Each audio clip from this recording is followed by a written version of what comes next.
lahir sampai umur 12 tahun ada catatannya dalam Alkitab, dalam Bible.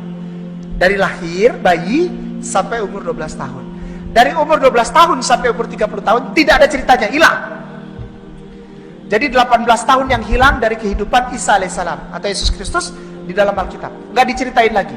Kalau dia Tuhan, berarti Tuhan lagi liburan, lagi cuti, tidak ada ceritanya. Tuhan tidak punya cerita dari umur 12 tahun sampai 30 tahun, Tuhan cuti dulu. Ya, memang tidak ada ceritanya. 30 tahun dia ada lagi ceritanya, dia dibaptis oleh Yohanes Pembaptis di Sungai Yordan. Pada usia 33 tahun ada peristiwa Getsemani. Dia diangkat, hilang atau disalib. Usia 33. Tapi yang jelas saya dari sana dapat infonya langsung dari kampungnya Yesus, ya, bahwa dia sampai usia 33 tahun. 33 tahun dia diangkat ke langit oleh Allah Subhanahu wa taala. Nah, usia pernikahan laki-laki normal di tanah Yudea Galilea pada saat itu adalah 22 tahun paling tua. Yesus diangkat ke langit, Isa alaihissalam diangkat ke langit. Ya ini ini aja ya, menurut gambaran kita aja ya. Itu usia 33. Pertanyaannya, apakah dia sudah menikah? Kalau menurut adat istiadat Yahudi yang keras, dia itu orang Yahudi ya, keras, dia harus menikah. Kalau enggak dia tidak boleh masuk sinagoge atau rumah ibadah mengajar. Dia itu mengajar kitab Yesaya setiap hari Sabat. Itu gambaran saja. Dan ada satu peristiwa ketika kakinya dilumuri minyak, digosok pakai rambut dan diciumin oleh seorang perempuan yang namanya Maria dari desa Magdala. Orang sekarang di Indonesia kenalnya Maria Magdalena. Lena artinya perempuan muda, Magdala nama kampungnya, Maria nama dia.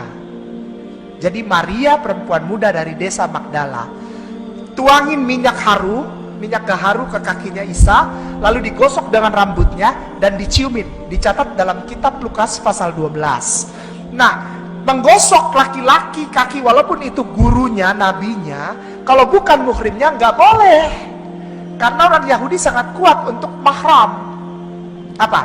Perempuan dan wanita yang bukan muhrimnya. Itu kencang di sana, nggak boleh sembarangan. Main cipika-cipiki ditabok sama orang Yahudi.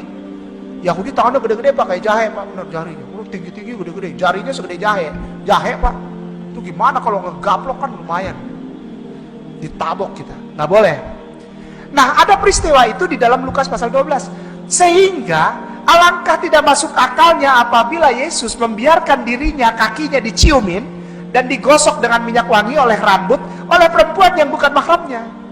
Dan di dalam istiadat Yunani dipercaya itu adalah peristiwa habis ijab kabul. Itulah makanya saya buka dengan Lukas tadi, bahwa di dalam Bible itu semraut, Ustaz. Semraut beneran. Yesus bukan gay. Dia laki-laki sejati, dan oleh para ahli arkeolog teologi yang tinggal di sana, banyak orang Jerman dan orang Austria, itu bilang begini, diperkirakan yang namanya Yesus itu tingginya antara 192 sampai 2 meter. Dan pada saat itu tinggi segitu tidak tinggi, itu biasa gitu. Antara 192 sampai 2 meter, semana itu kira-kira 192 sampai 2 meter. Beratnya 120 kilo, otot semua. Karena apa? Karena dia harus bantu papinya yang namanya Joseph itu. Kita suka lihat kalau Natalan ada anak-anak jadi Maria dan Yusuf, ya. Joseph itu sudah uzur dan harus dibantu sebagai tukang kayu. Yesus bantu dia, berotot, dan dia kuat. Dia ngajak perang orang Romawi karena menghina rumah tauhid. Di dalam kitab Matius pasal 21. Dia suruh Petrus beli pedang, ayo kita fight sama orang Romawi di Taman Getsemani. Yesus itu bukan seperti gambaran saudara Kristen. Bukan, Ustaz. Lemah lembut, mukanya manis, bewokan, gondrong, mata biru, ya. Jarinya halus. Enggak. Nabi itu perang, Yesus perang kok. Pedangnya namanya Makaira. Modelnya kayak senjata orang Sunda di Bogor. Apa namanya itu yang melengkung? Apa? Kujang.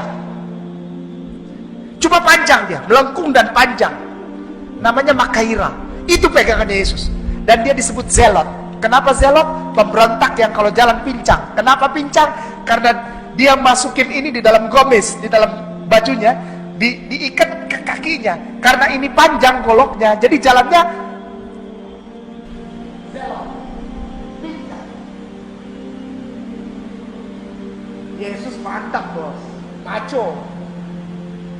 Allah nggak taruh nabi yang kelemar-kelemar, dibantai sama Roma, ya. Enggak, dia fight, dia berenang. Masuk ke danau Galilea, berenang, dorong perahu, cari ikan buat maminya Maria, buat saudaranya. Udah tahu Yesus punya adik. Nanti kita cerita biar penasaran, nanti undang saya lagi. Dan Maria setelah melahirkan Yesus, apakah menikah? Ini ada pertanyaannya. Iya. Setelah Yesus lahir, Maria bukan perawan lagi, karena dia menikah dengan Joseph itu, Yusuf, kata orang gereja sini. Yusuf, Maria dan Yusuf menikah. Punya anak gak? Punya. Itu adiknya Yesus. Ini ditanya. Ada 5 adiknya, 3 laki-laki, 2 perempuan. Dicatat di Alkitab. Ini bahayanya Yesus kalau jadi Tuhan.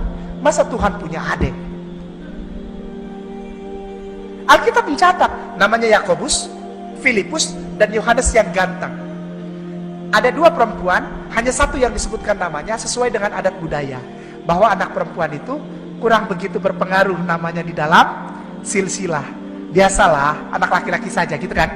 Ya biasa itu. Ya. Jadi yang dicatat nama perempuannya Dina. Terjawab juga ya? Terjawab ya? Udah. Insya Allah berkah ya.